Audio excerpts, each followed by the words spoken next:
Yes hello hi മക്കളെ. അപ്പൊ എല്ലാവർക്കും സൂപ്പർ നോട്ട്സിന്റെ അടിപൊളി അടുത്തൊരു 5 AM ക്ലബിന്റെ സെഷനിലേക്ക് സ്വാഗതം. അപ്പൊ എല്ലാവരും അടിപൊളിയായിട്ട് ഉഷാറായിട്ട് എഴുന്നേറ്റ് നമ്മുടെ ക്ലാസ്സിന് വെയിറ്റിംഗ് ആയിട്ടിരിക്കുകയായിരുന്നു. സോ ഇന്നും നമ്മുടെ ക്ലാസ് എന്ന് പറയുന്നത് കറണ്ട് അഫയേഴ്സ് ആണ്. സോ കറണ്ട് അഫയേഴ്സ് എത്രത്തോളം ഇമ്പോർട്ടന്റ് ആണ് ഒരു PSC എക്സാമിന് നിങ്ങൾക്ക് അറിയാം. സോ നമ്മൾ കറണ്ട് അഫയേഴ്സിലെ ഏറ്റവും പ്രധാനപ്പെട്ട 20 ചോദ്യങ്ങൾ ഇന്ന് എന്ത് ചെയ്യും ഡിസ്കസ് ചെയ്യും. അതുമായിട്ട് ബന്ധപ്പെട്ടുള്ള കുറച്ച് കണക്റ്റഡ് ഫാക്ട്സ് പഠിക്കാം. സോ എന്ത് ചെയ്തോ ഉഷാറായിട്ട് കൂടിക്കോ. നമ്മൾ എന്ത് ചെയ്യും ഒരുപാട് കാര്യങ്ങൾ ഈ സെഷൻസിൽ ഡിസ്കസ് ചെയ്യും. സോ എന്ത് ചെയ്യരുത് ഒരു സെഷനും മിസ് ചെയ്യാതെ എല്ലാം എന്ത് ചെയ്യുക കൃത്യമായിട്ട് കാണുക. സോ എനിക്ക് നിങ്ങളോട് ഈ ഒരു ആദ്യത്തെ ഈ ഒരു പുലർച്ചയിൽ എനിക്ക് നിങ്ങളോട് ആദ്യം പറയാനുള്ള കാര്യം എന്ന് പറഞ്ഞ ഇതാണ്. നിങ്ങൾക്ക് സ്വപ്നം കാണാൻ കഴിയുമെങ്കിൽ ഉറപ്പായിട്ടും എന്ത് ചെയ്യാൻ പറ്റും, നിങ്ങൾക്കത് എന്ത് ചെയ്യാൻ പറ്റും, നിങ്ങൾക്കത് ചെയ്യാനും കഴിയും അല്ലെ. നിങ്ങൾക്ക് എന്തെങ്കിലും സ്വപ്നമുണ്ട്, ഒരു ഗവൺമെന്റ് ജോലി, അതായത് നിങ്ങളിപ്പോൾ പഠിക്കുന്ന ഒരു ഗവൺമെന്റ് പോസ്റ്റിന്റെ ആ ഒരു സ്വപ്നം നിങ്ങളുടെ മൈൻഡിലുണ്ട്. സോ നിങ്ങൾക്കത് ആ ഒരു സ്വപ്നം ഉണ്ടെങ്കിൽ തീർച്ചയായിട്ടും എന്ത് ചെയ്യാൻ പറ്റും, നിങ്ങൾക്കത് നേടാൻ പറ്റും. അതിൽ യാതൊരു സംശയവുമില്ല. സോ അതിനുവേണ്ടി എന്ത് ചെയ്തോ നന്നായി പഠിച്ചോ. ഉറപ്പായിട്ടും ആ ഒരു ടാഗ് എന്ത് ചെയ്യാൻ പറ്റും, എടുത്ത് കഴുത്തിലിടാൻ പറ്റും. ആ ഒരു സന്തോഷത്തോടു കൂടി ആത്മാർത്ഥത്തോടുകൂടി പഠിക്കുക. ഒരിക്കലും എന്ത് ചെയ്യരുത്, ഡൗൺ ആവരുത്. അച്ഛന്റെ അമ്മയൊക്കെ ചിരി കാണണ്ടേ, അവരോടൊപ്പം ആ ഒരു ഗവൺമെന്റ് ഓഫീസിൽ പോയി ജോയിൻ ചെയ്യുന്നതും ആ ഒരു ദിവസത്തിന് വേണ്ടി എന്ത് ചെയ്യുക ആത്മാർത്ഥയോടുകൂടി പഠിച്ചോ. അപ്പൊ എന്ത് ചെയ്യാം ആ ഒരു ജോലിയിൽ എന്ത് ചെയ്യും, നിങ്ങൾ എത്തിച്ചേരുക തന്നെ ചെയ്യും. സോ ഇത്രയും കാര്യങ്ങളെ പറയാനുള്ളൂ. സോ അധികം ലാഗ് അടിപ്പിക്കുന്നില്ല. സോ നമുക്ക് എന്ത് ചെയ്യാം അടിപൊളിയായിട്ട് ഫസ്റ്റ് ചോദ്യത്തിലേക്ക് പോകാം. നമ്മുടെ ഫസ്റ്റ് ചോദ്യം എന്ന് പറഞ്ഞാൽ നോക്കിയാൽ അടിപൊളി ഒരു സ്പോർട്സിന്റെ ചോദ്യമാണ്. 2026 ഇന്ത്യൻ പ്രീമിയർ ലീഗ് IPL ഇപ്പൊ എല്ലാവരും ഭയങ്കര ആവേശത്തോടുകൂടി കണ്ടുകൊണ്ടിരിക്കുകയാണല്ലോ IPL. അപ്പൊ ഇന്ത്യൻ പ്രീമിയർ ലീഗ് സീസണിലെ ആദ്യ സെഞ്ചുറി നേടിയ താരം ആരെന്നാണ് ചോദിക്കുന്നത്. സോ നമുക്ക് അഭിമാനത്തോടു കൂടി ഉത്തരം പറയാം. ആരാണ് ആ ഒരു വ്യക്തി? യെസ്, മലയാളി കൂടിയായ നമ്മുടെ സ്വന്തം ചേട്ടൻ സഞ്ജു സാംസൺ ആണ് അല്ലെ. 2026 ഇന്ത്യൻ പ്രീമിയർ ലീഗ് സീസണിലെ ആദ്യ സെഞ്ചുറി നേടിയ വ്യക്തി അല്ലെങ്കിൽ താരം ആരെന്ന് ചോദിച്ചാൽ നമ്മുടെ സ്വന്തം ചേട്ടൻ സഞ്ജു സാംസൺ. എങ്കിൽ സഞ്ജു സാംസൺ ഏത് IPL ടീമിന് വേണ്ടിയാണ് കളിക്കുന്നതെന്ന് അറിയാമോ നിലവിൽ? യെസ്, അത് രാജസ്ഥാൻ റോയൽസ് അല്ല, അത് പണ്ടായിരുന്നു. ഇപ്പൊ അദ്ദേഹം കളിക്കുന്നത് CSK ചെന്നൈ സൂപ്പർ കിങ്സിന് വേണ്ടിയിട്ടാണ് അദ്ദേഹം കളിക്കുന്നത് എന്ന് കൂടി ഓർക്കാം. എങ്കിൽ ഞാൻ വിരാട് കോഹ്ലിയെ കണ്ടുകൊണ്ട്, ഞാൻ ഒരു RCB ഫാൻ ആണ്, അതുകൊണ്ട് ഞാൻ ഒരു ചോദ്യം ചോദിച്ചോട്ടെ. IPL ചരിത്രത്തിൽ ഏറ്റവും കൂടുതൽ തുക മുടക്കി സ്വന്തമാക്കിയ ടീമാണ് വിരാട് കോഹ്ലിയുടെ RCB എന്ന് പറയുന്നത്. IPL ചരിത്രത്തിൽ തന്നെ ഏറ്റവും കൂടുതൽ തുക മുടക്കി സ്വന്തമാക്കിയ ടീമാണ് IPL സീസണിൽ ഏറ്റവും കൂടുതൽ തുക ചിലവാക്കി സ്വന്തമാക്കിയ ടീമാണ് RCB അഥവാ റോയൽ ചലഞ്ചേഴ്സ് ബാംഗ്ലൂർ എന്ന് പറയുന്നത്. ഈ അടുത്ത ലേലത്തിലായിരുന്നു RCB ഏത് കമ്പനി സ്വന്തമാക്കിയത് അല്ലെങ്കിൽ ഏത് ഗ്രൂപ്പ് സ്വന്തമാക്കിയത്? യെസ്, ആദിത്യ ബിർള ഗ്രൂപ്പ് ആണ് കേട്ടോ. ഏത് ഗ്രൂപ്പാണ്? ആദിത്യ ബിർള ഗ്രൂപ്പാണ് എന്ത് ചെയ്തത് സ്വന്തമാക്കിയത്. ആദിത്യ ബിർള ഗ്രൂപ്പാണ് എന്ത് ചെയ്തത് സ്വന്തമാക്കിയത്. സോ അതൊന്നും ജസ്റ്റ് ഞാൻ ഒന്ന് കണക്ട് ചെയ്ത് പറഞ്ഞതേ ഉള്ളൂ. IPL ചരിത്രത്തിൽ തന്നെ ഏറ്റവും വലിയൊരു തുകയ്ക്കാണ് വിരാട് കോഹ്ലിയുടെ RCB. വിരാട് കോഹ്ലിയുടെ RCB എന്ന് പറയുമ്പോൾ ക്യാപ്റ്റൻ വിരാട് കോഹ്ലി അല്ല, രജത് പടിദാറാണ്. നിങ്ങൾക്ക് അറിയാം. വിരാട് കോഹ്ലി മെയിൻ പ്ലെയർ ആയതുകൊണ്ട് ഞാൻ വിരാട് കോഹ്ലിയുടെ RCB എന്ന് റിപ്പീറ്റ് ചെയ്യുന്നതേ ഉള്ളൂ. സോ സ്വന്തമാക്കിയതാണെന്ന് വെച്ചാൽ ആദിത്യ ബിർള ഗ്രൂപ്പാണ്. സെറ്റാണ്, അടിപൊളിയാണ്. കഴിഞ്ഞ തവണത്തെ കിരീട ജേതാക്കൾ കൂടിയായിരുന്നു ആരാ? നമ്മുടെ RCB എന്ന് പറഞ്ഞാൽ 2025 IPL കിരീടം സ്വന്തമാക്കിയതാണെന്ന് ചോദിച്ചാലും അത് റോയൽ ചലഞ്ചേഴ്സ് ബാംഗ്ലൂർ ആയിരുന്നു. അവരുടെ ആദ്യത്തെ കിരീടമായിരുന്നു അല്ലെ. ഓക്കെ, സെറ്റാണ്. നമുക്ക് അടുത്ത ചോദ്യത്തിലേക്ക് ധൈര്യമായിട്ട് മുന്നോട്ട് പോവാം. യെസ്, അടുത്ത ചോദ്യം. നാസയുടെ ആർട്ടമസ് 2 ദൗത്യം വിജയകരമായി പൂർത്തിയാക്കി ഓറിയോൺ പേടകം പസഫിക് സമുദ്രത്തിൽ സുരക്ഷിതമായി ലാൻഡ് ചെയ്തപ്പോൾ? അടിപൊളി ഹോട്ട് കറണ്ട് അഫയർ ക്വസ്റ്റ്യൻ. നാസയുടെ ആർട്ടമിസ് 2 ദൗത്യം വിജയകരമായി പൂർത്തിയാക്കി ഓറിയോൺ പേടകം, അതായത് ആ 4 യാത്രക്കാരെ കൊണ്ടുപോയ പേടകമാണ് ഓറിയോൺ പേടകം എന്ന് പറയുന്നത്. എങ്കിൽ നിങ്ങൾക്ക് കമന്റ് ചെയ്യാൻ ഒരു ചോദ്യം. എങ്കിൽ ആ ഒരു ആർട്ടമിസ് 2ന്റെ വിക്ഷേപണ വാഹനം ഏതായിരുന്നു എന്നൊന്ന് കമന്റ് ചെയ്യണേടാ. വിക്ഷേപണ വാഹനം, ആർട്ടമിസ് 2ന്റെ വിക്ഷേപണ വാഹനം ഏതായിരുന്നു എന്ന് കൃത്യമായിട്ട് കമന്റ് ചെയ്യണേ. എങ്കിൽ ആ ഒരു ഓറിയോൺ പേടകം പസഫിക് സമുദ്രത്തിൽ സുരക്ഷിതമായി ലാൻഡ് ചെയ്തത് എപ്പോൾ എന്നാണ് ചോദ്യം. വേഗം പറഞ്ഞേടാ. എന്നാണ് ആർട്ടമിസ് 2 തിരിച്ചെത്തിയത്? യെസ്, 2026 ഏപ്രിൽ 10 എന്നാണ്. 2026 ഏപ്രിൽ 10 അത് സുരക്ഷിതമായി ലാൻഡ് ചെയ്തത് എന്നത് ചോദിച്ചാൽ അത് 2026 ഏപ്രിൽ 10 എങ്കിൽ ഞാനൊരു കാര്യം ചോദിച്ചോട്ടെ. എത്ര യാത്രക്കാരായിരുന്നു ഉണ്ടായിരുന്നത് ആർട്ടമിസ് 2 യെസ്, 4 യാത്രക്കാരായിരുന്നു ഉണ്ടായിരുന്നത്. എങ്കിൽ ആ യാത്രയിൽ ഉണ്ടായിരുന്ന ഏക അല്ലെങ്കിൽ ഒരു ചാന്ദ്ര ദൗത്യത്തിൽ പങ്കെടുക്കുന്ന ഏക വനിത എന്നൊരു നേട്ടം കൈവരിച്ചത് ആരായിരുന്നു? ആദ്യമായിട്ട് ആർട്ടമിസ് 2 ആ ഒരു നേട്ടം കൈവരിച്ചത് യെസ് ക്രിസ്റ്റീന കോച്ച് ആണ്. ആരാണ്? ക്രിസ്റ്റീന കോച്ച് ആണ്. മറക്കരുതേ, ക്രിസ്റ്റീന കോച്ചാണ് എന്ത് ചെയ്തത് ആ ഒരു നേട്ടം കൈവരിച്ച ആരെന്ന് ചോദിച്ചാൽ അത് ക്രിസ്റ്റീന കോച്ചാണ്. സോ മറക്കരുത്, ക്രിസ്റ്റീന കോച്ചാണ് എന്ത് ചെയ്തത് ആ ഒരു നേട്ടം കൈവരിക്കുന്നത്. എങ്കിൽ ഞാൻ വേറെ ചോദിച്ചോട്ടെ, ചാന്ദ്ര ദൗത്യത്തിൽ പങ്കെടുത്ത ആദ്യ കറുത്ത വർഗ്ഗക്കാരനും ഈ ആർട്ടമിസ് 2 ദൗത്യത്തിന്റെ ഭാഗമായിരുന്നു. ആ ഒരു ആർട്ടമിസ് 2 ദൗത്യത്തിന്റെ പൈലറ്റ് കൂടിയായ ആ വ്യക്തിയുടെ പേര് അറിയാമോ? യെസ്, അദ്ദേഹത്തിന്റെ പേരാണ് വിക്ടർ ഗ്ലോവർ. ഓക്കെ, ആരാണ്? Victor Glover. മറക്കരുതേ, വിക്ടർ ഗ്ലോവർ. ചാന്ദ്ര ദൗത്യത്തിൽ പങ്കെടുക്കുന്ന ആദ്യ കറുത്ത വർഗ്ഗക്കാരനാണ് ആരാ? Victor Glover. അദ്ദേഹം എന്താണ് ആർട്ടമിസ് 2 ദൗത്യവുമായിട്ട് ബന്ധപ്പെട്ടിരിക്കുന്നു. എങ്കിൽ ഞാൻ വേറൊരു കാര്യം ചോദിച്ചോട്ടെ. അപ്പൊ കറുത്ത വർഗ്ഗക്കാരൻ ആരാ? Victor Glover. അതേപോലെ എന്താണ് ക്രിസ്റ്റീന കോച്ചിന്റെ കാര്യവും എന്ത് ചെയ്തു? പഠിച്ചു. എങ്കിൽ ചാന്ദ്ര ദൗത്യത്തിൽ പങ്കെടുക്കുന്ന അമേരിക്കക്കാരനല്ലാത്ത ആദ്യ വ്യക്തിയും ഈ ആർട്ടമിസ് 2 ദൗത്യത്തിന്റെ ഭാഗമായിരുന്നു. ചാന്ദ്ര ദൗത്യത്തിൽ പങ്കെടുക്കുന്ന അമേരിക്കക്കാരനല്ലാത്ത ആദ്യ വ്യക്തിയും ഈ ആർട്ടമിസ് 2 ദൗത്യത്തിന്റെ ഭാഗമായിരുന്നു. ആരായിരുന്നു ആ വ്യക്തി? യെസ്, അദ്ദേഹത്തിന്റെ പേരാണ് ജെറമി ഹാൻസൺ എന്നാണ്. ജെറമി ഹാൻസൺ എന്നായിരുന്നു എന്താ ആ വ്യക്തിയുടെ പേര്? Jeremy Hanson. അദ്ദേഹം കനേഡിയൻ സ്പേസ് ഏജൻസിയുടെ ഒരു എന്തായിരുന്നു? ആസ്ട്രോണറ്റ് ആയിരുന്നു. Okay, Jeremy Hanson. CS എന്ന് ഞാൻ എഴുതിയത് കനേഡിയൻ സ്പേസ് ഏജൻസി എന്നാണ് ഉദ്ദേശിക്കുന്നത്. സോ ആർട്ടമിസ് 2 ദൗത്യവുമായിട്ട് ബന്ധപ്പെട്ട ആദ്യമായിട്ട് ചാന്ദ്രത്തിൽ പങ്കെടുക്കുന്ന വനിത എന്ന് പറയുന്നത് ക്രിസ്റ്റീന കോച്ച് ആണ്. കറുത്ത വർഗ്ഗക്കാരനായ ചോദിച്ചാൽ പൈലറ്റ് കൂടിയായ വിക്ടർ ഗ്ലോവർ ആണ്. അതേപോലെ എന്താണ് ആദ്യ അമേരിക്കക്കാരനല്ലാത്ത വ്യക്തി, അതായത് ചാന്ദ്രത്തിൽ പങ്കെടുക്കുന്ന അമേരിക്കക്കാരനല്ലാത്ത വ്യക്തി ആണെന്ന് ചോദിച്ചാൽ അത് ജെറമി ഹാൻസൺ ആണ്. ഇത്രയും കാര്യങ്ങൾ ഓക്കെ അല്ലേ? സെറ്റ് അല്ലേ? അടിപൊളിയായിട്ട് പഠിക്കുമല്ലോ, ഒരു സംശയമില്ലല്ലോ. എങ്കിൽ നിങ്ങൾക്ക് കമന്റ് ചെയ്യാനുള്ള ചോദ്യം ഞാൻ ഒന്നുകൂടി പറയാണ്. വിക്ഷേപണ വാഹനം ഏതാണെന്ന് എന്ത് ചെയ്യുക? കൃത്യമായിട്ട് കമന്റ് ചെയ്തോ. എങ്കിൽ നമുക്ക് അടുത്ത ചോദ്യത്തിലേക്ക് പോവാം. യെസ്, 2026 ലോകാരോഗ്യ ദിനം എന്നാണ് ഞാൻ കൊടുത്തിട്ടുണ്ട്. ഏപ്രിൽ 7 എന്താ ലോകാരോഗ്യ ദിനം എന്ന് പറഞ്ഞാൽ. എങ്കിൽ ആ ഒരു ലോകാരോഗ്യ ദിനത്തിന്റെ പ്രമേയം അല്ലെങ്കിൽ തീം എന്താണ് എന്നാണ് മൂന്നാമത്തെ ചോദ്യം. വേഗം പറഞ്ഞേടാ, 2026 ലോകാരോഗ്യ ദിനത്തിന്റെ പ്രമേയം എന്താണ്? വേഗം പറഞ്ഞേ. യെസ്, അടിപൊളി. സെക്കൻഡ് ഓപ്ഷൻ ആണ് together for health stand with science. അപ്പൊ 2026 ലോകാരോഗ്യ ദിനത്തിന്റെ പ്രമേയം എന്താണെന്ന് ചോദിച്ചാൽ ഇതാണ് ഉത്തരം. Together for health stand with science. എന്താണ്? Together for health stand with science എന്നായിരുന്നു എന്താ 2026 ലോകാരോഗ്യ ദിനത്തിന്റെ പ്രമേയം. എങ്കിൽ ഞാൻ വേറൊരു കാര്യം ചോദിച്ചോട്ടെ. വേറെ ചോദ്യം. എങ്കിൽ 2026 ജലദിനത്തിന്റെ പ്രമേയം എന്താണ്? മക്കളെ നമുക്ക് കണക്ട് ചെയ്ത് പഠിക്കാം. 2026 ജലദിനത്തിന്റെ പ്രമേയം എന്താണ്? യെസ്, വാട്ടർ ആൻഡ് ജെൻഡർ എന്നാണ്. എന്താണ്? വാട്ടർ ആൻഡ് ജെൻഡർ, ജലവും ലിംഗസമത്വവും. എന്താണ്? ജലവും ലിംഗസമത്വവും എന്നാണ് എന്താ 2026 എന്താണ് ജലദിനത്തിന്റെ പ്രമേയം. എങ്കിലും കുറച്ച് പേർക്കെങ്കിലും ഡൗട്ട് വരും. 2026 ജലദിനത്തിന്റെ പ്രമേയം എന്താണ്? വാട്ടർ ആൻഡ് ജെൻഡർ, ജലവും ലിംഗസമത്വവും. ഞാൻ കുറച്ച് പേർക്കെങ്കിലും ഡൗട്ട് വരും എന്ന് പറഞ്ഞത് ജലദിനം എന്നെന്ന് ആലോചിക്കാനാണ്. ജലദിനം എന്നാണ് ലോക ജലദിനം. എസ്, മാർച്ച് 22 എന്താ ലോക ജലദിനം എന്നാണ്. മാർച്ച് 22 എന്ന് പറഞ്ഞിട്ട് 23 എഴുതിയല്ലേ? കേട്ടോണ്ടിരിക്കുക അല്ല. മാർച്ച് 22 എന്താ ലോക ജലദിനം എന്ന് പറഞ്ഞത്. മാർച്ച് 22 ജലദിനത്തിന്റെ പ്രമേയം എന്താണ്? വാട്ടർ ആൻഡ് ജെൻഡർ, ജലവും ലിംഗസമത്വവും. എങ്കിൽ ഞാൻ ഒരു ചോദ്യം കൂടി ചോദിച്ചോട്ടെ. ലോക കാലാവസ്ഥാ ദിനം 2026 ലോക കാലാവസ്ഥാ ദിനത്തിന്റെ പ്രമേയം എന്തായിരുന്നു? 2026 ലോക കാലാവസ്ഥാ ദിനത്തിന്റെ പ്രമേയം അടിപൊളി, എല്ലാവരും പറയുന്നുണ്ട്. Yes, observing today. എന്താണ്? Observing today protecting tomorrow. അടിപൊളി. ഒബ്സർവിംഗ് ടുഡേ പ്രൊട്ടക്ടിങ് ടുമോറോ എന്ന് പറഞ്ഞാൽ നമ്മുടെ മലയാളികൾക്ക് വേണ്ടിയിട്ട് ഇന്നത്തെ നിരീക്ഷണം നാളത്തെ സംരക്ഷണം. എന്താണ്? ഇന്നത്തെ നിരീക്ഷണം നാളത്തെ സംരക്ഷണം. അപ്പൊ 2026 ലോകാരോഗ്യ ദിനത്തിന്റെ പ്രമേയം together for health stand with science. അതേപോലെ ജലദിനത്തിന്റെ പ്രമേയം വാട്ടർ ആൻഡ് ജെൻഡർ, ജലവും ലിംഗസമത്വവും. അതേപോലെ ലോക കാലാവസ്ഥാ ദിനത്തിന്റെ പ്രമേയം എന്താണ്?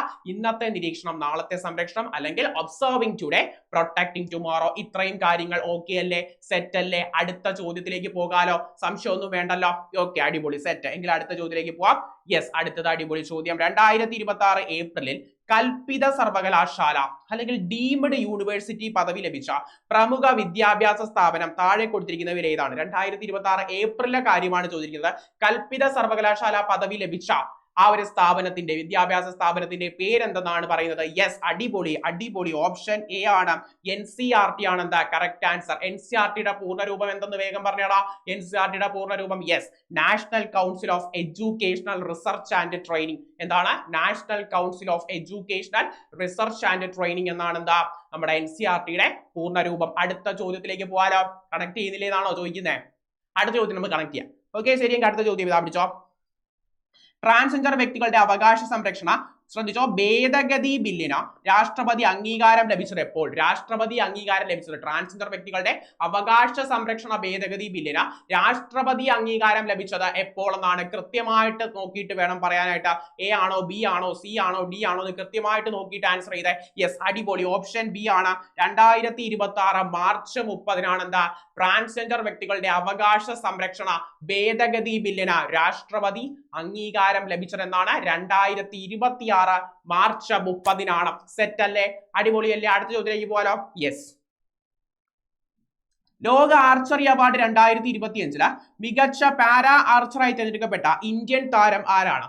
ലോക ആർച്ചറി അവാർഡ് 2025 മികച്ച പാരാ ആർച്ചറായി തിരഞ്ഞെടുക്കപ്പെട്ട ഇന്ത്യൻ താരം ആരാണെന്നാണ് അല്ലെ. പാരാ ആർച്ചർ എന്ന് അറിയപ്പം പറയുമ്പോൾ നിങ്ങൾക്ക് മനസ്സിലാവും, പാരാ അത്ലറ്റിക്സ് അല്ലെങ്കിൽ പാരാ ഒളിമ്പിക്സിലൊക്കെ പങ്കെടുക്കുന്ന ആൾക്കാരാണ് അല്ലെ, വൈകല്യമുള്ള ആൾക്കാരാണ്, ഇങ്ങനെ പറഞ്ഞുകൂടാ, വൈകല്യമുള്ള ആൾക്കാരാണ്. സോ അങ്ങനെ പാരാ ആർച്ചറായി തിരഞ്ഞെടുക്കപ്പെട്ട ഇന്ത്യൻ താരം ആരാണ് എന്നാണ്. ഓക്കെ, അങ്ങനെ അത്രയും വൈകല്യങ്ങൾ അവരെ നേരിടുന്നുവെങ്കിലും അവരെന്ത് ചെയ്യുന്നു, ആ ഒരു സ്പോർട്സിലൊക്കെ കഴിവ് അവരെ തെളിയിച്ചുകൊണ്ടിരിക്കുകയാണല്ലേ. അപ്പൊ സോ അവരും എന്താണ്, ബ്രേവ് ആയിട്ടുള്ള അത്ലറ്റ്സ് തന്നെയാണ്. സോ ആ ഒരു ഇന്ത്യൻ താരം ആരെന്ന് ചോദിച്ചാൽ നമ്മുടെ എക്കാലത്തെയും പ്രിയപ്പെട്ട ആർച്ചർ ആയിട്ടുള്ള ശീതൾ ദേവിയാണ്. ആരാണ്? ശീതൾ ദേവിയാണ്. അപ്പൊ ലോക ആർച്ചറി അവാർഡ് 2025 മികച്ച പാരാ ആർച്ചറായി തിരഞ്ഞെടുക്കപ്പെട്ട ഇന്ത്യൻ താരം ആരെന്ന് ചോദിച്ചാൽ ഉത്തരം ശീതൾ ദേവിയാണ്. മക്കളെ സെറ്റ് ആക്കി പഠിച്ചോ. ഓക്കെ അല്ലേ? അടുത്തതിലേക്ക് പോവാം.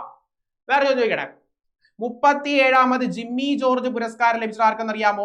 37ാമത് ജിമ്മി ജോർജ് പുരസ്കാരം ഒന്ന് കമന്റ് ചെയ്യണേ. 37ാമത് ജിമ്മി ജോർജ് പുരസ്കാരം ലഭിച്ചത് ആർക്കെന്ന് ഒന്ന് കമന്റ് ചെയ്യണേ. 37th ജിമ്മി ജോർജ് അവാർഡ് ലഭിച്ചത് ഈ ഇടയ്ക്ക് PSC ചോദിച്ചൊരു ചോദ്യം കൂടിയാണ്. സോ കൃത്യമായിട്ട് എന്ത് ചെയ്യുക, ഒന്ന് കമന്റ് ചെയ്യുക. 37ാമത് ജിമ്മി ജോർജ് പുരസ്കാരം. ഒരു ക്ലൂ തരാം, അദ്ദേഹം പ്രശസ്തനായ ഒരു ട്രിപ്പിൾ ജമ്പ് താരമാണ് കേരളത്തിന്റെ. സോ കൃത്യമായിട്ട് എന്ത് ചെയ്യുക, എല്ലാവരും ഒന്ന് കമന്റ് ചെയ്യാം. ഓക്കെ, ഞാൻ അടുത്ത ചോദ്യത്തിലേക്ക് പോവാം. 2026 ഏപ്രിൽ 1 ആരംഭിച്ച 16ാമത് ഇന്ത്യൻ സെൻസസിന് നേതൃത്വം നൽകുന്നത് ആരാ? 2026 ഏപ്രിൽ 1 ആരംഭിച്ച 16ാമത് ഇന്ത്യൻ സെൻസസിന് നേതൃത്വം നൽകുന്നത് ആരും? ഓക്കെ, 16ാമത് ഇന്ത്യൻ സെൻസസ് ആണ്. 16ാമത് ഇന്ത്യൻ സെൻസസ് എന്ന് പറയുമ്പോൾ ടോട്ടൽ ഉള്ള കണക്കാണ്. സ്വതന്ത്ര ഇന്ത്യയിലെ എത്രാമത്തെ സെൻസസ് ചോദിച്ചാൽ അത് 8ാമത്തെ സെൻസസ് ആണ്. ടോട്ടൽ ആയിട്ട് എടുക്കുമ്പോൾ 16ാമത്. സ്വതന്ത്ര ഇന്ത്യയിൽ എത്രാമത്തെ സെൻസസ് ചോദിച്ചാൽ അത് 8ാമത് സെൻസസ് ആണ്. ആദ്യമായിട്ട് ഇന്ത്യയിൽ സെൻസസ് നടന്ന വർഷം എന്തെന്നറിയാമോ? യെസ്, ലോർഡ് മേയോയുടെ ടൈമിലാണ്. 1872-ലാണ് എന്താ ഇന്ത്യയിൽ ആദ്യമായിട്ട് സെൻസസ് നടക്കുന്ന വർഷം. സോ സ്വതന്ത്ര ഇന്ത്യയിലെ 8ാമത്തെ സെൻസസ് ആണ്. എങ്കിൽ ആ ഒരു സെൻസസിന്റെ നേതൃത്വം നൽകുന്ന ആരെന്ന് ചോദിച്ചാൽ option B set Mrityunjay Kumar Narayan ആണ്. ആരാണ് ഇന്ത്യൻ സെൻസസിന് നേതൃത്വം നൽകുന്ന വ്യക്തി എന്ന് പറയുന്നത്? മൃത്യുഞ്ജയ് കുമാർ നാരായൺ. മറന്നു പോകരുതെങ്കിൽ ഈ ഒരു സെൻസസിന്റെ ബ്രാൻഡ് അംബാസഡർ ആരെന്നറിയാമോ? അതൊന്ന് കമന്റ് ചെയ്യണേ. ഞാൻ തന്നെ പറയാം അല്ലെ, ബ്രാൻഡ് അംബാസഡർ. ഓക്കെ, നിങ്ങൾക്ക് കമന്റ് ചെയ്യാൻ വേറൊരു കാര്യം പറഞ്ഞുതരാം. സുദർശൻ പട്നായിക് ആണ്. അപ്പൊ നമ്മുടെ 2027 ഈ ഒരു സെൻസസ് നടക്കാൻ പോകുന്നത്. ഓക്കെ, 2027 ആ ഒരു ബന്ധപ്പെട്ട സെൻസസ് ആണ്. അപ്പൊ ആ ഒരു സെൻസസിന്റെ ബ്രാൻഡ് അംബാസഡർ എന്ന് പറയുന്നത് ആരാണ്? സുദർശൻ പട്നായിക് ആണ്. ആരാണ്? സുദർശൻ പട്നായിക് ആണ് എന്താ ഈ ഒരു സെൻസസിന് എന്താ ബ്രാൻഡ് അംബാസഡർ എന്ന് പറയുന്നത് എന്താണ്? സുദർശൻ പട്നായിക് ആണ്. അദ്ദേഹം ഒരു മണലിലൊക്കെ ചിത്രങ്ങളൊക്കെ അല്ലെങ്കിൽ ശില്പകലയൊക്കെ ചെയ്യുന്ന ഒരു വ്യക്തിയാണ്. ഒരു സാൻഡ് ആർട്ടിസ്റ്റ് ആണ്. ആരാ? സുദർശൻ പട്നായിക്. സോ നമ്മുടെ ഡിജിറ്റൽ സെൻസസിന്റെ എന്താ ബ്രാൻഡ് അംബാസഡർ എന്ന് പറയുന്നത് സുദർശൻ പട്നായിക് ആണ്. എങ്കിൽ ഈ ഒരു ഡിജിറ്റൽ സെൻസസിന്റെ മാസ്കൗട്ടുകൾ ആരൊക്കെയെന്ന് അറിയാമോ? പ്രധാനപ്പെട്ട മാസ്കൗട്ടുകൾ 2 പേരുണ്ട്. ഒരു മെയിൽ എന്യൂമറേറ്ററും അതേപോലെ ഒരു ഫീമെയിൽ എന്യൂമറേറ്ററും ഉണ്ട് ഈ ഒരു സെൻസസിന്. ആരൊക്കെയാണത്? യെസ്, നമ്മുടെ പ്രഗതിയും വികാസം. പ്രഗതി എന്ന് പറയുന്നത് ഫീമെയിൽ എന്യൂമറേറ്ററും വികാസ് എന്ന് പറയുന്നത് മെയിൽ എന്യൂമറേറ്ററുമാണ്. സോ നമ്മൾ ഒരുപാട് കാര്യം പറഞ്ഞു.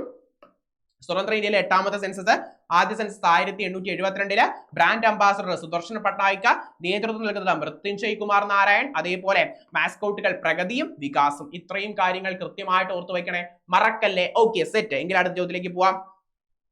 യെസ്, 2026 മാർച്ചിൽ ദേശീയ പിന്നാക്ക വിഭാഗ കമ്മീഷൻ ചെയർപേഴ്സണായി നിയമിതനായത് ആരാ?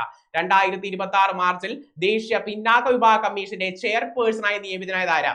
നമ്മുടെ മറ്റേ സിനിമയുണ്ടല്ലോ, കിലിക്ക സിനിമയിലാ രേവതി പറയില്ലേ, ജ്യോതി വന്നില്ല അല്ലെ, ജ്യോതിയും വന്നില്ല, ഒന്നും വന്നില്ല എന്ന് പറയൂലേ. പക്ഷേ ദേശീയ പിന്നാക്ക വിഭാഗ കമ്മീഷൻ എന്ന് കേൾക്കുമ്പോൾ അവിടെ ജ്യോതി വന്നു. യെസ്, അവിടെ എത്തിയ ജ്യോതിയാണ് സ്വാതി നിരഞ്ജൻ ജ്യോതി. ആരാണ്?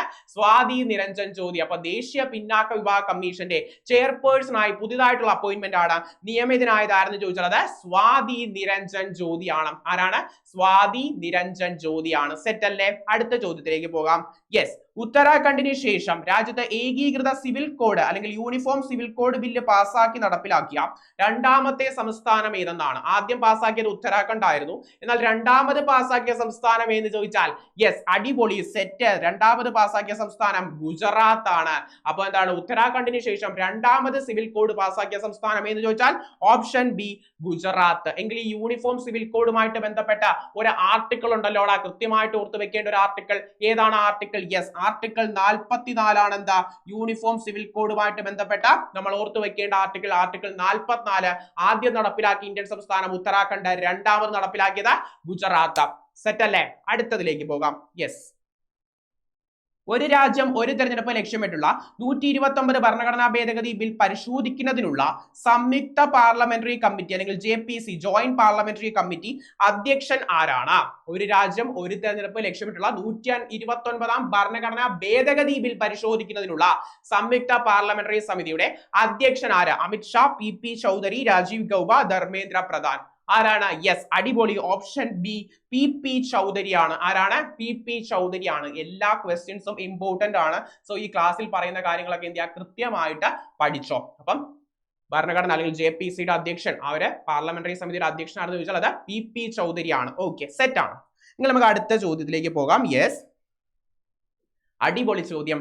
2026 വേൾഡ് ഹാപ്പിനെസ് റിപ്പോർട്ടിൽ തുടർച്ചയായ 9ാം വർഷവും ഒന്നാമതെത്തിയത്, ഒന്നല്ല രണ്ടല്ല മൂന്നല്ല, 9ാം വർഷവും ഏറ്റവും സന്തോഷമുള്ള രാജ്യം ഏതെന്ന് ചോദിച്ചാൽ അത് ഈ രാജ്യം തന്നെയാണ്. സോ ഏറ്റവും സന്തോഷമുള്ള ആ ഒരു പട്ടിക അല്ലെങ്കിൽ ലോക സന്തോഷ സൂചിക പുറത്തിറങ്ങിയപ്പോൾ ഏറ്റവും സന്തോഷമുള്ള ആ ഒരു രാജ്യമായിട്ട് മാറിയത് യെസ്, അടിപൊളി, ഓപ്ഷൻ സി ഫിൻലൻഡ് ആണ്. അപ്പൊ 2026 വേൾഡ് ഹാപ്പിനെസ് റിപ്പോർട്ട് പ്രകാരം തുടർച്ചയായി 9ാം വർഷവും ഒന്നാമതെത്തിയ രാജ്യം ഫിൻലൻഡ് ആണ്, മറക്കരുത്. എങ്കിൽ ഇന്ത്യയുടെ സ്ഥാനം എത്ര? 2026 വേൾഡ് ഹാപ്പിനെസ് ഇൻഡെക്സ് പ്രകാരം ഇന്ത്യയുടെ സ്ഥാനം യെസ്, അടിപൊളി, 116ാം സ്ഥാനത്താണ് ഇന്ത്യ എന്ന് പറയുന്നത്. 2025 118 അത് എന്ത് ചെയ്തു, കുറച്ചുകൂടി ഇംപ്രൂവ് ചെയ്ത 116ലേക്ക് മാറി. എങ്കിൽ ഏറ്റവും അവസാനം ഏത് സംസ്ഥാനം, ഏത് രാജ്യമാണെന്ന് അറിയാമോ? യെസ്, അഫ്ഗാനിസ്ഥാൻ ആണ് കേട്ടോ. 147ാം സ്ഥാനത്താണ് ആരുള്ളത്? അഫ്ഗാനിസ്ഥാൻ. ഓക്കെ, ഏറ്റവും സന്തോഷം കുറഞ്ഞ രാജ്യമാണ് എന്ന് പറയുന്നത് അഫ്ഗാനിസ്ഥാൻ. അഫ്ഗാനിസ്ഥാൻ 147ാമത് സ്ഥാനത്താണ്. ഓക്കെ, സെറ്റ് അല്ലേ? അടുത്തതിലേക്ക് പോവാം. യെസ്, 2026 മാർച്ചിൽ ചൈനയിലെ ഇന്ത്യൻ അംബാസഡറായി നിയമിതനായതായി. ചൈനയിലെ ഇന്ത്യൻ അംബാസഡറായി 2026 മാർച്ചിൽ നിയമിതനായ വ്യക്തിയുടെ പേര് എന്ത് എന്നാണ് ചോദ്യം. വേഗം പറഞ്ഞോളാം. 2026 മാർച്ചിൽ ചൈനയിലെ ഇന്ത്യൻ അംബാസഡറായി മാറിയ വ്യക്തിയുടെ പേരെന്താണ്? യെസ്, അടിപൊളി, വിക്രം കെ ദൊരൈസ്വാമി ആണ്. ആരാണ് 2026 മാർച്ചിൽ ചൈനയിലെ ഇന്ത്യൻ അംബാസഡറായി മാറിയതാണെന്ന് ചോദിച്ചാൽ വിക്രം കെ ദൊരൈസ്വാമി ആണ്. മറന്നുപോലെ, വിക്രം കെ ദൊരൈസ്വാമി, മറന്നു പോകരുത്, സെറ്റ് ആക്കിക്കോ. എങ്കിൽ അടുത്ത ചോദ്യത്തിലേക്ക് പോവാം. 2026 മാർച്ചിൽ ഇസ്രായേൽ ആക്രമണത്തിന് വിധേയമായ ഇറാൻ, ഖത്തർ രാജ്യങ്ങളായി സ്ഥിതി ചെയ്യുന്ന ലോകത്തിലെ ഏറ്റവും വലിയ പ്രകൃതിവാതക പാടം ഏതെന്നാണ് ചോദ്യം. ലോകത്തിലെ ഏറ്റവും വലിയ പ്രകൃതിവാതക പാടം. ഇറാൻ ഇസ്രായേൽ യുദ്ധമൊക്കെ നിങ്ങൾ കണ്ടായിരുന്നു. അതുമായിട്ട് ബന്ധപ്പെട്ടുള്ള ഓപ്പറേഷൻസ് നിങ്ങൾ പഠിച്ചായിരുന്നു. ഏതൊക്കെ operations? Operation EPIC fury, operation lion roar, അതേപോലെ ഓപ്പറേഷൻ ട്രൂ പ്രോമിസ് 4, അങ്ങനെയുള്ള ഓപ്പറേഷൻസ് ഒക്കെ പഠിച്ചായിരുന്നു. അങ്ങനെയുള്ള ഓപ്പറേഷൻസിന്റെ ഒരു ക്ലാസ് ഒക്കെ വേണമെങ്കിൽ നമ്മുടെ കമന്റ് ബോക്സിൽ ഒന്ന് കമന്റ് ചെയ്താൽ മതി കേട്ടോ. പ്രധാനപ്പെട്ട ഓപ്പറേഷൻസിന്റെ ക്ലാസ് എടുത്തു തരാം. ഓക്കെ, സോ അപ്പൊ നമ്മുടെ ലോകത്തിലെ ഏറ്റവും വലിയ പ്രകൃതിവാതക പാടം ഏതെന്നാണ് ചോദിക്കുന്നത്. ആക്രമണത്തിന് വിധേയമായ ഒരു പാടം, ഇറാനിലും ഖത്തറിലുമായിട്ട് വ്യാപിച്ചു കിടക്കുന്ന ആ ഒരു പാടം, ലോകത്തിലെ തന്നെ ഏറ്റവും വലിയ പ്രകൃതിവാതക പാടമാണ്. അതൊന്നും കൂടി എന്ത് ചെയ്യുക, ഓർത്തു വെക്കുക. ഏതാ ഒരു പാടം? യെസ്, അടിപൊളി, സൗത്ത് പാഴ്സ് ആണ്. ഏതാണ് ഒരു പാടം? സൗത്ത് പാഴ്സ് ആണ്. എന്നാൽ ഇസ്രായേലിന്റെ ഒരു ആണവ നിലയം ആക്രമിക്കപ്പെട്ടല്ലോ. ഈ ഒരു യുദ്ധത്തിൽ ആക്രമിക്കപ്പെട്ടല്ലോ ഇസ്രായേലിന്റെ ഒരു ആണവ നിലയം. യെസ്, ലിറ്റിൽ ഇന്ത്യ എന്ന് കൂടി അറിയപ്പെടുന്ന ഡിമോണ ആണവ നിലയം. ഏതാണ്? ഡിമോണ ആണവ നിലയമാണ് എന്താ ആക്രമിക്കപ്പെട്ടത്. അത് എവിടെയെന്ന് ചോദിച്ചാൽ അത് ഇസ്രായേലിലാണ് എന്താ ഡിമോണ ആണവ നിലയം. ചിലപ്പോൾ ചോദിക്കും PSC ഡിമോണ ആണവ നിലയം സ്ഥിതി ചെയ്യുന്നത് എവിടെ? അതെവിടെയാണ്? ഇസ്രായേലിലാണ് എന്താ ഡിമോണ ആണവ നിലയം സ്ഥിതി ചെയ്യുന്നത്. എങ്കിൽ സൗത്ത് പാഴ്സ് ഇറാൻ, ഖത്തറിലായിട്ട് വ്യാപിച്ചു കിടക്കുന്ന ലോകത്തിലെ തന്നെ ഏറ്റവും വലിയ പ്രകൃതിവാതക പാടമാണ്. സെറ്റ് അല്ലേ? അടിപൊളിയല്ലേ? എങ്കിൽ മുന്നോട്ട് പോവാം. യെസ്, 2025 കേന്ദ്ര സാഹിത്യ അക്കാദമി പുരസ്കാരത്തിന് അർഹനായ മലയാളി ആരാണ്? 2025 കേന്ദ്ര സാഹിത്യ അക്കാദമി പുരസ്കാരത്തിന് അർഹനായ മലയാളി ആരെന്നാണ് ചോദിക്കുന്നത്. വേഗം പറഞ്ഞേടാ, ആരാണ് ഒരു മലയാളി വ്യക്തി എന്ന് പറഞ്ഞാൽ ആരാണ്? യെസ് 2025 കേന്ദ്ര സാഹിത്യ അക്കാദമി പുരസ്കാരത്തിന് അർഹയായ മലയാളി. യെസ് അടിപൊളി, എൻ പ്രഭാകരനാണ്. പ്രഭാകരനാണ് എന്താ 2025 കേന്ദ്ര സാഹിത്യ അക്കാദമി പുരസ്കാരം അദ്ദേഹത്തിന്റെ എൻ പ്രഭാകരനാണ് എന്താ ലഭിച്ചത്. അദ്ദേഹത്തിന്റെ ഏത് നോവലിനാണ് ലഭിച്ചത്? കാരണം അതൊരു നോവലാണ്, അതുകൊണ്ടാണ് ഞാൻ എടുത്തു പറഞ്ഞത് നോവൽ എന്ന. സോ എൻ പ്രഭാകരന്റെ മായാ മനുഷ്യർ, ഏത് പുസ്തകത്തിനാ? മായാ മനുഷ്യർ എന്ന നോവലിനാണ് ലഭിച്ചത്. മായാ മനുഷ്യർ എന്ന നോവലിനാണ് എന്താ പുരസ്കാരം ലഭിച്ചത്. 2025 കേന്ദ്ര സാഹിത്യ അക്കാദമി പുരസ്കാരം ലഭിച്ചത് മായാ മനുഷ്യർ എന്ന മലയാള നോവലിന് ആർക്കാ ലഭിച്ചത്? എൻ പ്രഭാകരനാണ്. എന്നാൽ 2025 ബാലസാഹിത്യ പുരസ്കാരം, ഓക്കെ, ബാലസാഹിത്യ പുരസ്കാരം ലഭിച്ച കേന്ദ്ര സാഹിത്യ അക്കാദമി ബാലസാഹിത്യ പുരസ്കാരമുണ്ട്. കേന്ദ്ര സാഹിത്യ അക്കാദമിയുടെ ബാലസാഹിത്യ പുരസ്കാരം ലഭിച്ച ശ്രീജിത്ത് മൂത്തേടത്ത് ആർക്കാണ് ലഭിച്ചത്? ശ്രീജിത്ത് മൂത്തേടത്ത്. ശ്രീജിത്ത് മൂത്തേടത്തിന്റെ നോവലിന്റെ പേരെന്താണെന്ന് അറിയാമോ? 2025 കേന്ദ്ര സാഹിത്യ അക്കാദമിയുടെ ബാലസാഹിത്യ പുരസ്കാരം ലഭിച്ച ശ്രീജിത്ത് മൂത്തേടത്തിന്റെ നോവൽ എന്തെന്ന് ചോദിച്ചാൽ അതിന്റെ പേരാണ് പെൻഗ്വിനുകളുടെ വൻകരയിൽ. എന്താണ്? പെൻഗ്വിനുകളുടെ വൻകരയിൽ. കൃത്യമായിട്ട് ഓർത്തു വെക്കണേ, പെൻഗ്വിനുകളുടെ വൻകരയിൽ, പെൻഗ്വിനുകളുടെ വൻകരയിൽ. കൃത്യമായിട്ട് ഓർത്തു വെക്കണേ, കേന്ദ്ര സാഹിത്യ അക്കാദമിയുടെ ബാലസാഹിത്യ പുരസ്കാരമാണ്. എന്നാൽ നിങ്ങൾക്ക് കമന്റ് ചെയ്യാൻ ഒരു ചോദ്യം തരട്ടെ. 2025 കേന്ദ്ര സാഹിത്യ അക്കാദമി യുവ പുരസ്കാരം ലഭിച്ചത് ആർക്കാണ്? നിങ്ങൾക്ക് എല്ലാവർക്കും അറിയാം കേന്ദ്ര സാഹിത്യ അക്കാദമിയുടെ ആ ഒരു യുവ പുരസ്കാരം ലഭിച്ചത് ആർക്കാണ്? സോ എല്ലാവരും എന്ത് ചെയ്യുക? കൃത്യമായിട്ട് കമന്റ് ചെയ്തോ അദ്ദേഹത്തിന്റെ പേരും അദ്ദേഹത്തിന് ആ ഒരു പുരസ്കാരം നേടിക്കൊടുത്ത പുസ്തകവും. ഒരുപാട് പേര് വായിച്ചു കഴിഞ്ഞൊരു പുസ്തകമാണത്. സോ അത് കൃത്യമായിട്ട് എന്ത് ചെയ്യുക? കമന്റ് ചെയ്യാം. ഓക്കെ, then നമുക്ക് അടുത്ത ചോദ്യത്തിലേക്ക് പോവാം. കുട്ടികളിലെ വൃക്കരോഗങ്ങൾ പ്രതിരോധിക്കാനും മികച്ച ചികിത്സ ഉറപ്പാക്കാനും ലക്ഷ്യമിട്ട കേരള ആരോഗ്യ വകുപ്പ് നടപ്പിലാക്കുന്ന പദ്ധതി ഏതാ? കുട്ടികളിലെ വൃക്കരോഗങ്ങൾ പ്രതിരോധിക്കാനും മികച്ച ചികിത്സ ഉറപ്പാക്കാനും ലക്ഷ്യമിട്ട കേരള ആരോഗ്യ വകുപ്പ് നടപ്പിലാക്കുന്ന പദ്ധതി ഏത് എന്നാണ് ചോദ്യം. വേഗം പറഞ്ഞ ഏതാണ് ആ ഒരു പദ്ധതി? വേഗം പറഞ്ഞ. യെസ് അടിപൊളിയാണ്, ഓപ്ഷൻ ബി ആണ്, പ്രതീക്ഷാ പദ്ധതിയാണ്. അപ്പം പ്രതീക്ഷാ പദ്ധതി എന്തിനു വേണ്ടിയിട്ടാണ്? കുട്ടികളിലെ വൃക്കരോഗങ്ങൾ പ്രതിരോധിക്കാനും മികച്ച ചികിത്സ ഉറപ്പാക്കാനും ലക്ഷ്യമിട്ട കേരള ആരോഗ്യ വകുപ്പ് നടപ്പിലാക്കുന്ന പദ്ധതിയാണ് എന്താ? പ്രതീക്ഷാ പദ്ധതി. ഒരിക്കലും മറന്നുപോലെ, വൃക്കരോഗങ്ങളുമായിട്ട് ബന്ധപ്പെട്ട പദ്ധതിയാണ് പ്രതീക്ഷാ പദ്ധതി. വേറൊരു ചോദ്യം നിങ്ങൾക്ക് കമന്റ് ചെയ്യാൻ പറ്റട്ടെ. PSC ചോദിച്ചൊരു ചോദ്യമാണ് ആരോഗ്യം ആനന്ദം പദ്ധതി. കേരള സർക്കാർ നടപ്പിലാക്കുന്ന ആരോഗ്യം ആനന്ദം പദ്ധതി എന്തുമായിട്ട് ബന്ധപ്പെട്ടിരിക്കുന്നു? മക്കളെ ഇതൊക്കെ നിങ്ങൾക്ക് കൃത്യമായിട്ട് PYQൽ വന്ന ചോദ്യമാണ്, അല്ലെങ്കിൽ പ്രീവിയസ് ഇയറിൽ PSC ചോദിച്ച ചോദ്യമാണ്. ആരോഗ്യം ആനന്ദം പദ്ധതി എന്തുമായിട്ട് ബന്ധപ്പെട്ടിരിക്കുന്നു? ആരോഗ്യം ആനന്ദം പദ്ധതി. നിർഭയ നിശ പദ്ധതി എന്ന് പറഞ്ഞത് നിങ്ങൾക്ക് അറിയാം, കേരള പോലീസ് നടപ്പിലാക്കുന്ന സ്ത്രീ സുരക്ഷ, രാത്രികാലങ്ങളിലെ സ്ത്രീ സുരക്ഷാ പദ്ധതിയാണെന്ത്? സ്ത്രീകളുടെ സുരക്ഷ ഉറപ്പാക്കുന്ന പദ്ധതിയാണെന്ത്? രാത്രികാലങ്ങളിലെ സ്ത്രീ സുരക്ഷ ഉറപ്പാക്കുന്ന കേരള പോലീസിന്റെ പദ്ധതിയാണ് എന്താ? നിർഭയ നിശ പദ്ധതി. എന്നാൽ നിങ്ങൾക്ക് കമന്റ് ചെയ്യാനുള്ളത് ഇതാണ്, ആരോഗ്യം ആനന്ദം പദ്ധതി എന്തുമായിട്ട് ബന്ധപ്പെട്ടിരിക്കുന്നു? ഉഷാറല്ലേടാ എല്ലാരും? ഡൗൺ ആവുന്നില്ലല്ലോ, ജില്ലായിട്ട് നിൽക്കല്ലേ? ഓക്കെ, സെറ്റ് ആണ്. എങ്കിൽ അടുത്ത ചോദ്യത്തിലേക്ക് പോവാം. യെസ് AI ഏജന്റുകൾക്കായി രൂപകൽപ്പന ചെയ്ത സോഷ്യൽ നെറ്റ്വർക്കായ മോൾട്ട് ബുക്ക്, AI ഏജന്റുമാരുടെ സാമൂഹ്യ മാധ്യമം എന്നുകൂടിയാണ് മോൾട്ട് ബുക്ക് അറിയപ്പെടുക. എന്നാൽ ഈ മോൾട്ട് ബുക്കിനെ ഈ ഇടയ്ക്ക് ഒരു ടെക് കമ്പനി സ്വന്തമാക്കിയായിരുന്നു. ഏതാണ് ആ ഒരു ടെക് കമ്പനി? നമ്മളെല്ലാം റീസെന്റ് അപ്ഡേറ്റുകൾ സെറ്റ് ആക്കിയാണ് പോകുന്നത്. ഓക്കെ, സോ എങ്കിൽ ഈ ഇടയ്ക്ക് മോൾട്ട് ബുക്കിനെ സ്വന്തമാക്കിയ ആ ഒരു ടെക് കമ്പനി ഏതെന്നാണ് ചോദിക്കുന്നത്. യെസ് അടിപൊളി, അത് ജെഫ് ബെസോസിന്റെ ആമസോൺ അല്ല, പകരം മെറ്റയാണ് എന്താ സ്വന്തമാക്കിയത്. ആരാണ്? മെറ്റയാണ് എന്താ മോൾട്ട് ബുക്കിനെ സ്വന്തമാക്കിയത്. സെറ്റ് അല്ലേ? ഇനി അടുത്തതിലേക്ക് പോവാം.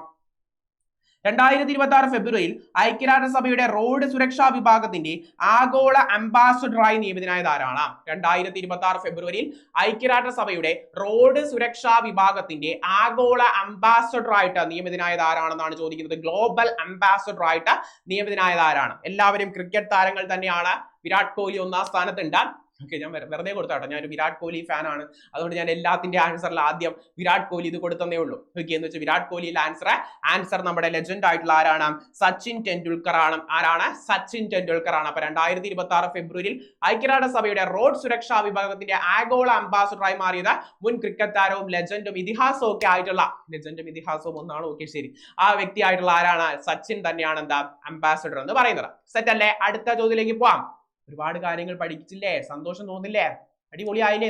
ഇന്നത്തെ ദിവസം അടിപൊളിയാക്കൂലേ നിങ്ങളെ? യെസ്. അടുത്ത ചോദ്യം. കേരളത്തിലെ ആദ്യത്തെ അന്താരാഷ്ട്ര ആയുർവേദ ഗവേഷണ കേന്ദ്രം, കേരളത്തിലെ ആദ്യത്തെ അന്താരാഷ്ട്ര ആയുർവേദ ഗവേഷണ കേന്ദ്രം സ്ഥാപിതമായത് എവിടെയാണെന്നാണ്? കേരളത്തിലെ ആദ്യത്തെ അന്താരാഷ്ട്ര ആയുർവേദ ഗവേഷണ കേന്ദ്രം സ്ഥാപിതമായത് എവിടെയാണെന്നാണ് ചോദ്യം. വേഗം കമന്റ് ചെയ്തടാ, എവിടെയാണ് അന്താരാഷ്ട്ര ആയുർവേദ ഗവേഷണ കേന്ദ്രം? വേഗം പറഞ്ഞേ. യെസ് അടിപൊളി, കണ്ണൂർ ജില്ലയിലെ കല്യാടാണ്. എവിടെയാണ്? കണ്ണൂർ ജില്ലയിലെ കല്യാടാണ് എന്ത് ചെയ്യുന്നത്? ആ ഒരു ആയുർവേദ ഗവേഷണ കേന്ദ്രം സ്ഥാപിതമായത് എവിടെയാണ്? കണ്ണൂർ ജില്ലയിലെ കല്യാടാണ് എന്ത് ചെയ്തത്? ആ ഒരു ആയുർവേദ ഗവേഷണ കേന്ദ്രം സ്ഥാപിതമായത്? ഇത് കണ്ണൂർ ജില്ലയിലാണ് കേട്ടോ. ഓക്കെ, സെറ്റ് അല്ലേ? അടുത്ത മുന്നോട്ട് പോകാലോ. യെസ്, 2026 ഫെബ്രുവരിയിൽ നീതി ആയോഗിന്റെ ഇടക്കാല സിഇഒ ആയി നിയമിതനായത് ആരാണ്? 2026 ഫെബ്രുവരിയിൽ നീതി ആയോഗിന്റെ ഇടക്കാല സിഇഒ ആയിട്ട് നിയമിതയായത് ആരാണ്? നീതി ആയോഗിന്റെ ഇടക്കാല സിഇഒ? VVR സുബ്രഹ്മണ്യമാണോ? സുമൻ ബെറിയാണോ? അവരാരും ഈ ഓപ്ഷൻസിൽ ഇല്ല. യെസ്, അടിപൊളി. ഓപ്ഷൻ ബി, നിതീഷ് ഷിബ്ബർ ആണ്.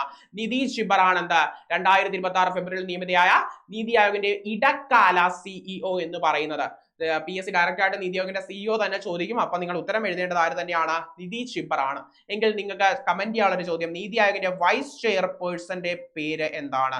നീതി ആയോഗിന്റെ നിലവിലെ വൈസ് ചെയർപേഴ്സന്റെ പേര് എന്താണെന്ന് എന്ത് ചെയ്യണം? നിങ്ങൾ കമന്റ് ചെയ്യണം. ഓക്കെ, സെറ്റ് ആണ്. അടുത്ത ചോദ്യത്തിലേക്ക് പോകാം. 2025 എഴുത്തച്ഛൻ പുരസ്കാരം നേടിയ വ്യക്തി ആരാണ്? 2025 എഴുത്തച്ഛൻ പുരസ്കാരം നേടിയ വ്യക്തി? യെസ്, കൊല്ലം ജില്ലയിലെ ചവറ സ്വദേശിയായ KG ശങ്കരപിള്ളയ്ക്കാണ് എന്താ 2025 എഴുത്തച്ഛൻ പുരസ്കാരം. എങ്കിൽ 2025 ഓടക്കുഴൽ പുരസ്കാരം ലഭിച്ചത് ആർക്കാ? യെസ്, അടിപൊളി, EP രാജഗോപാലിനാണ്. ആർക്കാണ് ലഭിച്ചത്? EP രാജഗോപാലിനാണ് എന്താ 2025 ഓടക്കുഴൽ പുരസ്കാരം. EP രാജഗോപാലിന്. അദ്ദേഹത്തിന്റെ ഉൾക്കഥ എന്ന സാഹിത്യ വിമർശനത്തിനായിരുന്നു എന്താ പുരസ്കാരം? അദ്ദേഹത്തിന്റെ ഉൾക്കഥ എന്ന സാഹിത്യ വിമർശനത്തിനായിരുന്നു എന്താ പുരസ്കാരം ലഭിച്ചത്. അതേപോലെ ഒന്നും കൂടി ഓർത്തുവയ്ക്കുക, 2025 വയലാർ പുരസ്കാരം ലഭിച്ചത്. 2025 വയലാർ പുരസ്കാരം ലഭിച്ചത് ആർക്കെന്ന് ചോദിച്ചാൽ അത് E സന്തോഷ് കുമാറിനാണ്. ആർക്കാണ്? E സന്തോഷ് കുമാറിനാണ്. അദ്ദേഹത്തിന് ഏത് നോവലിനാണ് പുരസ്കാരം ലഭിച്ചതെന്ന് നിങ്ങൾ എന്ത് ചെയ്യണം? കമന്റ് ചെയ്യണം. ഓക്കെ, സെറ്റ് അല്ലേ? എല്ലാം ഞാൻ പറഞ്ഞ ബോറല്ലേ? നമുക്കൊരു ഇന്ററാക്ഷനോട് വേണ്ടേ മുന്നോട്ട് പോകാനായിട്ട്? ഓക്കെ, സെറ്റ് ആണ്. ഈ മേതിൽ രാധാകൃഷ്ണൻ എന്തിനാണ് ഇവിടെ എഴുതിയിരിക്കുന്നത് അറിയാമോ? 2025 മാതൃഭൂമി സാഹിത്യ പുരസ്കാരം ലഭിച്ചത് ആർക്കാണ്? മേതിൽ രാധാകൃഷ്ണനാണ്. 2025 വയലാർ പുരസ്കാരം ലഭിച്ചത് ആർക്കാണ്? E സന്തോഷ് കുമാറിനാണ്. എഴുത്തച്ഛൻ പുരസ്കാരം KG ശങ്കരപിള്ളയ്ക്കാണ്. EP രാജഗോപാലിന് 2025 ഓടക്കുഴൽ പുരസ്കാരം ലഭിച്ചു. ഓക്കെ, സെറ്റ് ആണെങ്കിൽ അടുത്ത ചോദ്യത്തിലേക്ക് പോവാം. യെസ്, 2026 പത്മഭൂഷൺ ജേതാവായ ജസ്റ്റിസ് KT തോമസിന്റെ ആത്മകഥ ഏതാണ്? 2026 പത്മവിഭൂഷൺ ജേതാവായ ജസ്റ്റിസ് KT തോമസിന്റെ ആത്മകഥ? അടിപൊളി. ഓപ്ഷൻ ബി, സോളമന്റെ തേനീച്ചകൾ എന്നാണ്. ജസ്റ്റിസ് KT തോമസിന്റെ ആത്മകഥ എന്താണ്? സോളമന്റെ തേനീച്ചകളായിരുന്നു. അദ്ദേഹത്തിന് 2026 എന്ത് ലഭിച്ചു? പത്മവിഭൂഷൺ ലഭിച്ചു. അദ്ദേഹത്തിന്റെ ആത്മകഥ സോളമന്റെ തേനീച്ചകൾ. എന്നാൽ നിലവിലെ സുപ്രീം കോടതി ചീഫ് ജസ്റ്റിസിന്റെ പേരെന്താ? നിലവിലെ സുപ്രീം കോടതി ചീഫ് ജസ്റ്റിസിന്റെ പേരെന്താന്ന് അറിയാമോ? യെസ്, അടിപൊളി, സൂര്യയല്ല, സൂര്യകാന്ത് എന്നാണ് കേട്ടോ. നിലവിലെ സുപ്രീം കോടതി ചീഫ് ജസ്റ്റിസിന്റെ പേരെന്താണ്? സൂര്യകാന്ത് എന്നാണ്. സൂര്യകാന്ത് എന്നാണ് എന്ത് സുപ്രീം കോടതി ചീഫ് ജസ്റ്റിസിന്റെ പേര്. എങ്കിൽ കേരള ഹൈക്കോടതി ചീഫ് ജസ്റ്റിസിന്റെ പേര് അറിയാമോ? കേരള ഹൈക്കോടതി ചീഫ് ജസ്റ്റിസിന്റെ പേര്? കേരള ഹൈക്കോടതി ചീഫ് ജസ്റ്റിസിന്റെ പേര് അറിയാമോ? നിലവിലെ കേരള ഹൈക്കോടതി ചീഫ് ജസ്റ്റിസിന്റെ പേര് അറിയാമോ? യെസ്, അടിപൊളി, സൗമൻ സെൻ എന്നാണ്. ആരാണ്? സൗമൻ സെൻ എന്നാണ് എന്താ നിലവിലെ കേരള ഹൈക്കോടതി ചീഫ് ജസ്റ്റിസ്. HC എന്ന് പറഞ്ഞാൽ ഹൈക്കോടതി. അപ്പൊ കേരള ഹൈക്കോടതി ചീഫ് ജസ്റ്റിസിന്റെ പേരെന്താ? സൗമൻ സെൻ. സുപ്രീം കോടതിയുടെ ആരാണ്? സൂര്യകാന്താണ്. അടിപൊളിയിലെ കേരള ഹൈക്കോടതിയുടെ സൗമൻ സെൻ, അതേപോലെ സുപ്രീം കോടതിയുടെ സൂര്യകാന്ത്. മക്കളെ ഇതൊക്കെ നിങ്ങൾക്ക് അറിയായിരിക്കുമെങ്കിലും ഒന്ന് ഈ ഒരു രാവിലെ ഈ ഒരു സമയത്ത് എന്ത് ചെയ്യാം? ഒന്ന് മെമ്മറൈസ് ചെയ്ത് വെക്കാം. ഓക്കെ, സെറ്റ് ആണ്. എങ്കിൽ അടുത്ത ചോദ്യത്തിലേക്ക് പോകാം. ഓക്കെ, ഇത്രയേ ഉള്ളൂ നമ്മുടെ ചോദ്യങ്ങൾ. സോ ഇത്രയും ചോദ്യങ്ങളേ ഉള്ളൂ കേട്ടോ. ഓക്കെ, സോ നമ്മുടെ ഇത്രയും കാര്യങ്ങൾ എന്ത് ചെയ്യുക? അടിപൊളിയായിട്ട് പഠിക്കുക. ഇന്നത്തെ ഈ ഒരു പ്രഭാതം അല്ലെങ്കിൽ ഈ ഒരു മോർണിംഗ് ടൈം അടിപൊളിയായെന്ന് ഞാൻ വിശ്വസിക്കുന്നു ഈ ഒരു ക്ലാസ്സിലൂടെ. സോ എന്ത് ചെയ്യുക? ഈ പറഞ്ഞ കുറെ ഞാൻ ഇതിന്റെ ഇടയ്ക്ക് ഒരുപാട് കാര്യങ്ങളൊന്ന് കമന്റ് ചെയ്യാനൊക്കെ പറഞ്ഞായിരുന്നു. സോ ആ കാര്യങ്ങളൊക്കെ കൃത്യമായിട്ട് കമന്റ് ചെയ്യുക. ഇതേപോലെ CAയുടെ ജില്ല ക്ലാസ്സുകൾ ഹോട്ട് ടോപ്പിക്സുമായിട്ട് ബന്ധപ്പെട്ടോ അല്ലെങ്കിൽ എന്താണ് ഓപ്പറേഷൻസ്, അതേപോലെ എന്താണ് പദ്ധതികൾ, അങ്ങനെയുള്ള ഏത് ടോപ്പിക്ക് വേണമെങ്കിലോ നിങ്ങൾ എന്ത് ചെയ്തോ? കൃത്യമായിട്ട് കമന്റ് ചെയ്തോ. ഞാൻ ഇതേപോലെ ജില്ലായിട്ട് ക്ലാസ് എടുത്തു തരാം. സോ എന്ത് ചെയ്തോ? ഈ ഒരു മോർണിംഗ് ടൈം അടിപൊളിയാക്കിക്കോ, പോസിറ്റീവ് ആയിട്ട് തന്നെ തുടങ്ങിക്കോ. ഓക്കെ, സോ സന്തോഷത്തോടെ ഇരിക്കുക, ഹാപ്പി ആയിട്ടിരിക്കുക. നിങ്ങൾ തുടങ്ങി എന്തായാലും. സോ അവിടെ എത്തിയിട്ട് എന്ത് ചെയ്യാവൂ? സ്റ്റോപ്പ് ചെയ്യാവൂ. സോ ആ ഒരു മൈൻഡ് സെറ്റോട് കൂടി മുന്നോട്ട് പോയിക്കോ. നെഗറ്റീവ്സ് ഒക്കെ അവോയ്ഡ് ചെയ്ത് വെച്ചോ. സന്തോഷത്തോടെ ഇരുന്നോ. സോ നമുക്ക് എന്ത് ചെയ്യാം? അടുത്ത ക്ലാസ്സിൽ കാണാം. Keep learning.